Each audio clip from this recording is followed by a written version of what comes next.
Welcome back. Consumer inflation eased slightly more than expected to 6.3% year-on-year in July from 6.6% in June. This is the first time since the beginning of the year that inflation moderated. The current number is slightly better than analysts' expectations of a 6.4% rise in inflation.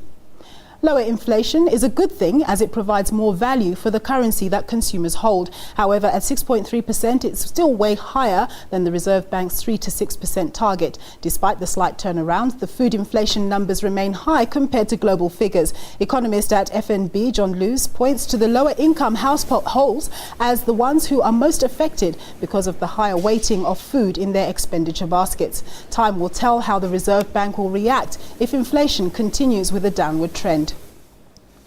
Well, to break down the latest inflation numbers, I'm joined in studio by Sizwe Ngqedlana. He's Chief Economist at FNB. Thank you very much for joining us, Sizwe. Good evening. Now, inflation has slowed. What were the reasons for that? Well, the main reason is that food inflation contracted by a month-on-month growth rate of -1%. I think that was the bulk of the explanation behind the slower growth in inflation. If you look at what actually happened, is that on a monthly rate, overall, there was a 0.8% month-on-month increase, which was lower than what had been anticipated, and that led to the slight deceleration in the year-on-year growth rate. But as you correctly point out, inflation did come in lower than expected. We think that it's peaked, and we think that there's going to be a steady downward trend from here on. Still with food inflation, given what's happening on international markets with maize and so on, what do you expect to happen with staple foods that consumers consume here in South Africa in terms of price? So we think going forward, we're now going to see a steady downward trend in food inflation.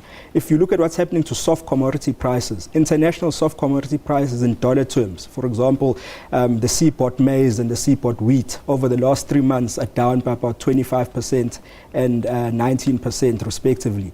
The domestic SAFEX maize and wheat futures prices over the last 3 months are also down by almost 20% year on year, and we're starting to see that being reflected in the PPI at the factory level in terms of food prices coming off there, and we think sooner or later that's going to start reflecting more meaningfully in a downward trend in food prices going forward, which is good news, particularly for consumers at the lower end who tend to have a bigger chunk of their expenditure basket being linked to food.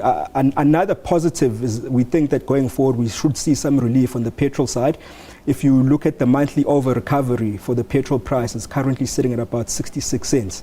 So you should see quite a significant decline in September on petrol prices as well. And what about with administered prices? We saw that they rose by 7%, but of course the higher electricity prices kicked in July. To what extent did that have an impact on the administered prices? Okay, so the 0.8% month-on-month increase that I spoke about earlier, the major impetus behind that was administered prices and also the petrol price that we got in July.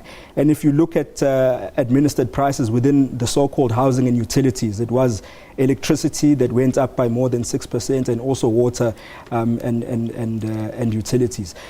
The issue there is that now with Eskom telling us that they've had some revenue leakages and may need to boost their revenue with a higher tariff, I think that's probably one of the major upside risks to what we think is overall going to be a moderating in inflation trajectory. And just in terms of the convergence of the rand, how that performs, and what we're seeing in terms of geopolitical issues, how do you think the combination of the two is going to impact on inflation going forward? Well, on the geopolitics, we think the impact or the transmission mechanism through which geopolitics could negatively impact inflation, particularly given the fact that the geopolitics are close to the Middle East and in Russia, which is also a big energy producer, would be via the oil price.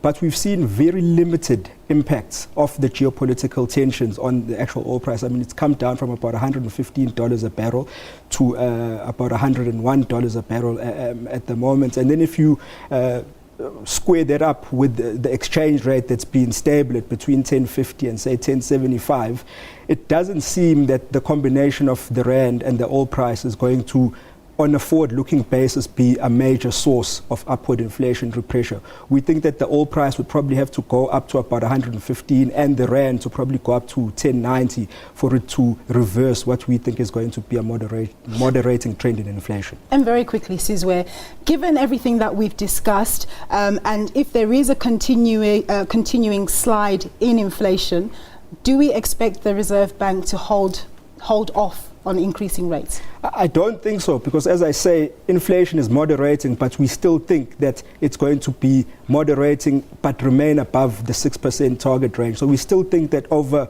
the course of the rest of this year, either in September or in the last meeting of the year in November, that there is still scope for the South African Reserve Bank to raise interest rates. We already heard Deputy Governor Minele signaling that by talking about the fact that real rates, in other words, the nominal interest rate adjusted for the inflation, is still negative in South Africa, suggesting that there is still some scope for more normalization of real Lovely rates. talking to you, but you haven't made my day on the interest rate issue. Thanks very much. That was Sizwe Ngledlana. He's Chief Economist at FNB.